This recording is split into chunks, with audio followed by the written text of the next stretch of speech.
the headline of the week, at least around the Nebraska football program, Sip and Robin, has been Dylan Raiola, and I feel like that's been our headline a lot of weeks.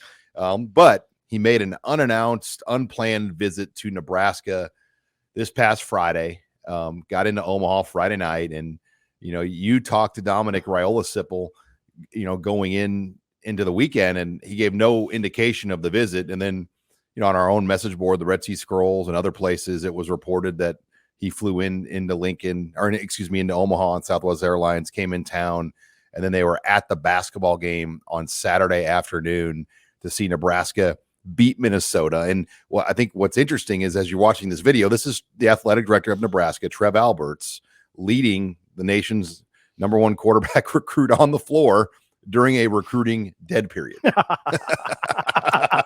Yeah. So not very dead. It was alive and well. Yeah, it was alive. I don't see much dead going on there. I think like immediately after they showed him on the big screen too, they cut to Matt Rule, who was like firing up the crowd. Great. Too, so quite a dead period. Some lines were being towed maybe, but you know what? They're fine. Yeah, and it's fine to talk about. Yeah, I mean, I had talked to Dom on Thursday, and he gave no indication that they were coming. He said that it was a boys' weekend, but he didn't mention anything about visiting Donnie. It's possible they decided on Friday, let's just get on a plane and go. So it was sort of interesting to me, but good. I mean, it's good. I mean, if you're Dylan, it was a good trip. I mean, you don't get showered with chants of your name very often. At least I don't. Maybe you guys do. And it didn't take very long for Sean. his presence to be recognized at PBA. I mean, I had two friends with little boys that took pictures with Dylan right away. Yeah. And sent them right to me. So it was, it wasn't like they were trying to keep it under wraps that he was in the arena. And then they walk him across the floor with the athletic director leading him to chairs right past the student section behind the basket. Standing ovation. Definitely a gray area. There's no doubt. I mean, in terms of recruiting, but Nebraska has the relationship angle. It's his uncle. It's his uncle. That's the key. And Donovan Raiola. You can't stop somebody from coming to see their uncle.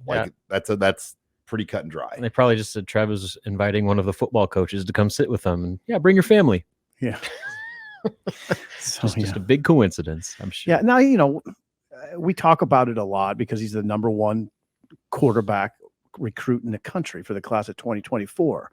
And Nebraska, I mean, the best way to say it, he is in the conversation at Nebraska. He is. Nebraska's in the conversation. There now, Simmons of On3, Chad Simmons, yes. Yeah, wrote a really good story talking to Dylan. And we've said that this recruitment's wide open. I don't think people believe it is, but if you read that story by Chad Simmons, that story suggests to me it's wide open. I don't know why people don't believe that when I tell them. That's the way Dominic portrays it, Dominic Raiola. He's said it 2 or 3 times. Sip, it's wide open. And then people will be like, no, it's not. I'm like, well, I mean, what do you want? Now Dylan says it. I mean, he says he definitely wants to visit Oregon. Definitely wants to visit Oregon. They are going to Georgia on March 18th, followed by Nebraska. He talks to Lincoln Riley every day. That got a lot of people's attention, by the way, that Dylan said he talks to Lincoln Riley, the USC coach, every day. Yeah, it's a horse race. And there's other schools that he mentioned. Colorado's in the picture, right? Texas is in the picture. Penn State, maybe? I know Penn State. Anymore. They weren't listed. Oregon is in where I mentioned Oregon.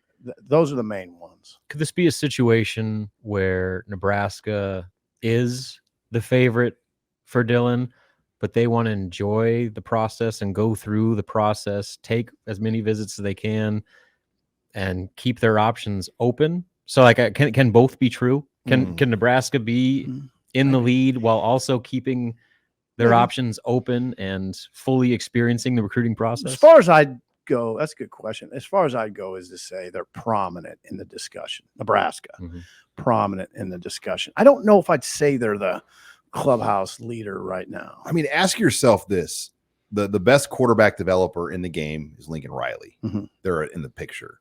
the top program in the game right now is Georgia. They're in the picture. Oregon, who is tied to Nike, who probably could put together the best NIL offer of anybody because of Nike and because of his value, probably to Nike, is in the game.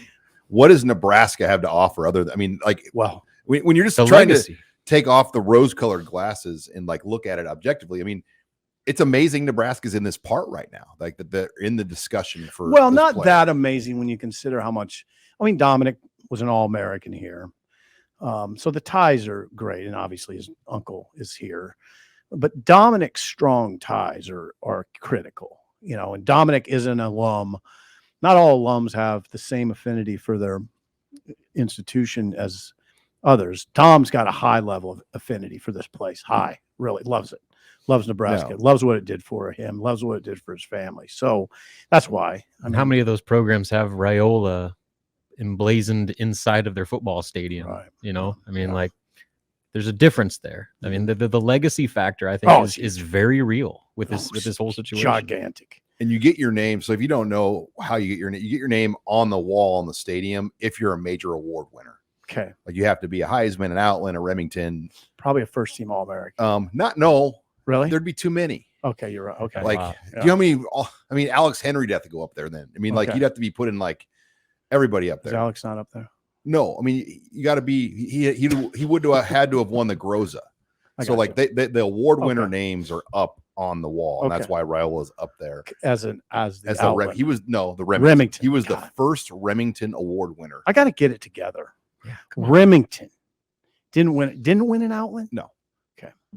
So it will be now. Before we, I want to move this discussion on Dylan Raiola because rankings too were a big discussion this week with Dylan Raiola, and on three, who had been leading the charge for Dylan Raiola. Our team of scouting experts have had Dylan Raiola number one, really from wire to wire. I mean, they've had him up there that high the entire time. Overall, number one quarterback. Dylan Raiola in the new rankings that just came out for 2024. Is number 7 overall in the top 100, still the number 1 quarterback.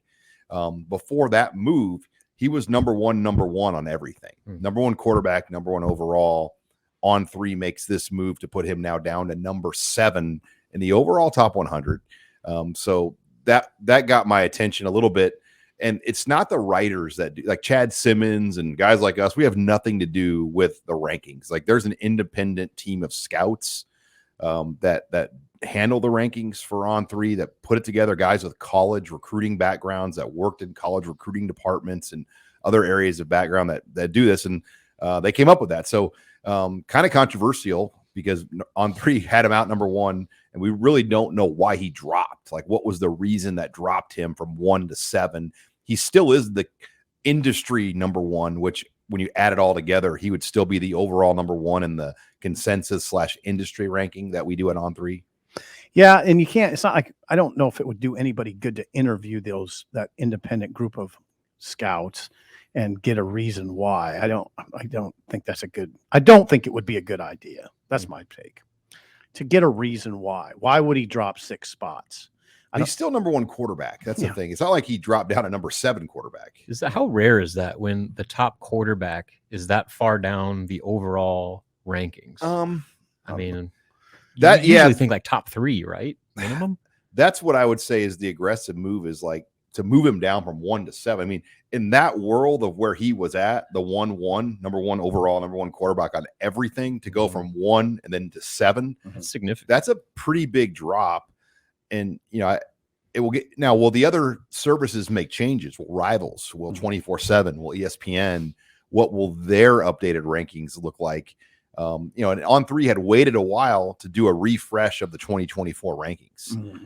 You know, so that will be something to watch. But definitely, I'm sure got the Raiola's attention a little bit, because I'm sure it did. You know, there's a little bit of value when you're number one. Yeah, you saw the value again going back to his visit. And he did say those chants, I'm going back to the visit right now, those chants at PBA, Pinnacle Bank Arena, gave him chills. So it was effective. It was an effective move by, I don't know, can you say by Nebraska? I mean, it is interesting. That picture of Trev leading them seemed awfully coordinated. Yeah. Let me also say he's number 6, not number 7, in the overall top Okay. 100. I just want to make sure I had that correct. Okay, 6, not 7. Yeah, Okay. number 1 quarterback on every service.